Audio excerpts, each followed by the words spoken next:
আয়মান সাদিকের সঙ্গে কি সম্পর্ক জানালেন সাদিয়া আয়মান। জনপ্রিয় অভিনেত্রী সাদিয়া আয়মানের নামের শেষে রয়েছে দেশের আরেক জনপ্রিয় ব্যক্তিত্ব আয়মান সাদিকের নাম। বিষয়টি অনেকের কাছেই সৃষ্টি করেছে কৌতূহল। সম্প্রতি এক আড্ডায় প্রসঙ্গটি উঠলে সাদিয়া বলেন, আসলে আয়মান সাদিক ভাইয়ের সঙ্গে আমার কোনো সম্পর্ক নেই, নামটা কাকতালীয়ভাবে মিলে গেছে। আমাদের মধ্যে কোনো ভাই বোন কিংবা আত্মীয়তারও সম্পর্ক নেই। অভিনেত্রী বলেন, অনেক সময়ই আমি দেখেছি আমার কোনো কাজ রিলিজ পেলে সোশ্যাল মিডিয়ায় অনেকেই কমেন্ট করে লেখেন, সাদিয়া আয়মান না লিখে লেখেন আয়মান সাদিকের কাজ অনেক সুন্দর ছিল। এটা আমার কাছে অনেক ইন্টারেস্টিং লাগে।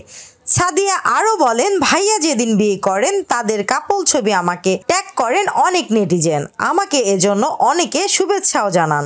এটা সম্ভবত নামের সঙ্গে মিল থাকার ভুলে অনেক ভক্তই এমন করেছে হয়তো। স্নিগ্ধা আখি, নতুন সময়, ঢাকা।